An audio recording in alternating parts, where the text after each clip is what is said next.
Okay, I hope your night was amazing. Yes. Yes. I feel refreshed this morning. Yeah, that's good. And you're looking so fresh. Thank so you. Good, so, Thank you're you very beautiful. much. Thank you. Alors, on parle finalement de ces objectifs. Comment les définir en 6 étapes? C'est ça. Bonjour, chers amis téléspectateurs. Comme j'aime à le dire, je suis très heureuse. Quand je pense à arriver ici, mon cœur est réjoui, mon cœur est dans la joie. Je suis heureuse de vous retrouver ce matin. Et comme le disait Christy, on va aborder dans la question de comment réellement définir ses objectifs.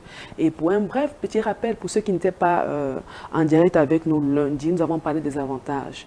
Pourquoi est-ce important vraiment de pouvoir se fixer des objectifs? Entre autres, ça vous permet d'être responsable, ça vous permet d'améliorer votre productivité et ça vous permet de bien, voire mieux gérer votre temps, ainsi de suite.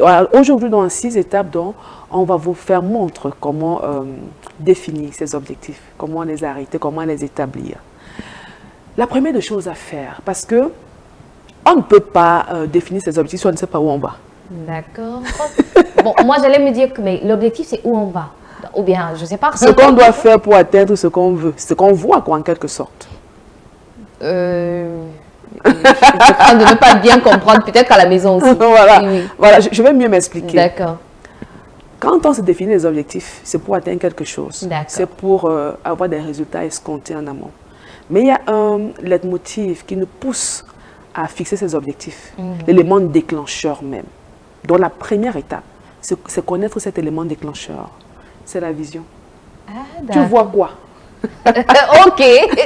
Le soleil ou voilà, les étoiles. Ou la lune. Voilà. Qu'est-ce que tu vois? Vous savez, j'aime à le rappeler, nous sommes à la chronique du développement personnel et le développement personnel, c'est ce processus mis en place pour s'améliorer au quotidien dans tous les domaines de sa vie. Tu vois quoi concernant chaque domaine de ta vie? C'est vrai, au-delà de, comment dire, à côté de la vision, il y a sa mission de vie, son but.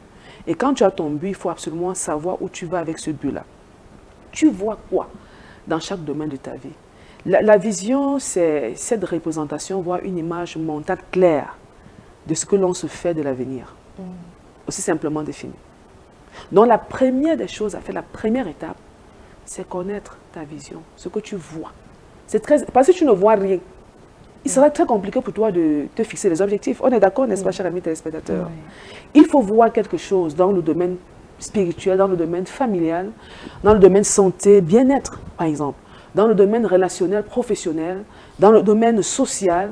Qu'est-ce que tu vois? Qu'est-ce que tu, comment dire, qu'est-ce que tu visualises par rapport à chaque aspect de ta vie? C'est important. Parce que un peuple sans vision, c'est un peuple sans frein, comme le dit le code de la vie.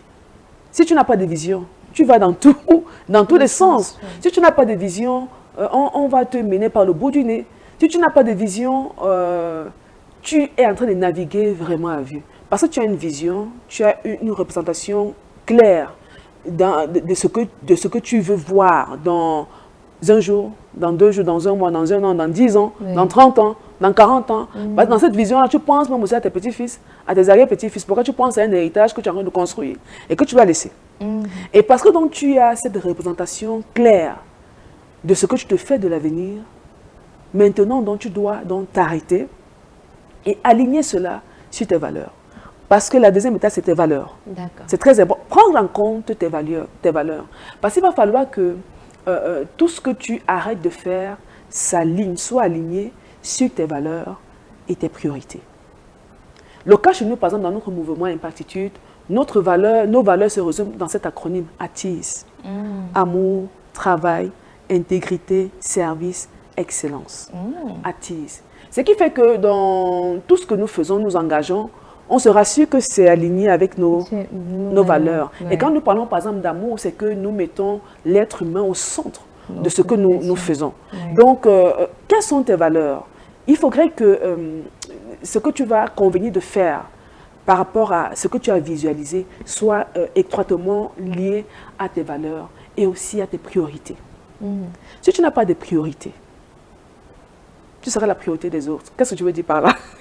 Si tu n'as aucune priorité dans la vie, effectivement, on va te prendre par le dos de la cuillère.